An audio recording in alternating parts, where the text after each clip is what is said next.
Hi guys, this is your second lesson for our poetry final copy books. So today what you're going to need for our lesson is a glue stick. If you don't have a glue stick, let's get some tape, a scissors. You'll need your scissors. You will need the table of contents that I put inside your baggie, and you'll need the class poem. So I hope that all of you have formatted your book, because it will really make everything easier for you to make sure things are going on the correct page. So what I'm going to do first, here's my book, and I showed you guys yesterday in our Zoom meeting kind of what I was explaining through the formatting video. You're going to open up to the page where you wrote table of contents. See where I have my sticky? Okay, so I'm going to take my table of contents off, and this is the page that I put in your bag. Now this won't fit.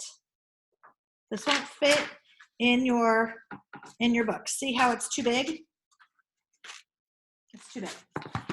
If we were at school, I would have trimmed them for you, but I think you guys can handle it. So I'm going to take my scissors and see, here's my paper where it says table of contents. I'm going to trim along the side, and I cut off a strip about this wide. You see how I did that? I cut the strip off. Now I'm going to go to the bottom, and I'm going to do the same thing. I'm going to trim. So now my table of contents I know will fit in my page. My book is landscape, so those of you who have the up and down or the portrait, you might need to trim on both sides to make yours skinnier, okay? But since mine is landscape, I just had to trim off the side and the bottom. Okay, so now what I'm gonna do, here, I'll switch it to this.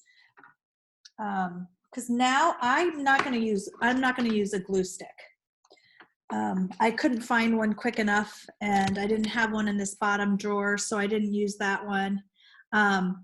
So I'm going to take my tape, and I like to call this a tape bubble. And you guys learned me, I told you about how to do this before, making tape bubbles. You take a piece of tape, and then you flip it around, so now you have a tape bubble. And I'm going to put my tape bubble in each corner. See how I put one tape bubble there. I'm going to put one in each corner. Or you can use your glue stick. It doesn't matter. But when you glue your glue stick, be very careful. You don't want to put too much glue on your paper that it oozes out, because then when you shut your book, you're going to glue your book shut, just like we did with our science notebooks. You don't want to glue your book shut. Okay, so I have 4 tape bubbles. Now, here's my paper. I'm going to put it right in the middle. I'm gluing my table of contents down. There we go. Table of contents in the book. Then I'm going to turn the page, and I'm going to go to where it says class poem. Now this one's going to be trickier, guys, because you guys had a lot of good things to say, so it's kind of long. So here's your class poem. I printed it out. I put it in your bags. I'm going to trim the bottom. I'm going to trim off that top that says Google Docs. I don't want that. And now I just have this. I'm going to do the exact same thing. I'm going to make my 4 tape bubbles, and I'm going to glue that down. Okay. All right. So we've done our table of contents. We've put the class poem where it belongs. We are now ready to put our favorite poem in. So favorite poem is page 3. See where it says favorite poem? This is what I want you to do. If you have a portrait, you need to print out the long paper that looks like this.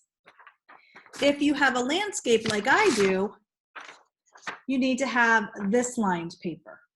Now what I do with this, I take my lined paper and I place it underneath the page where I'm writing.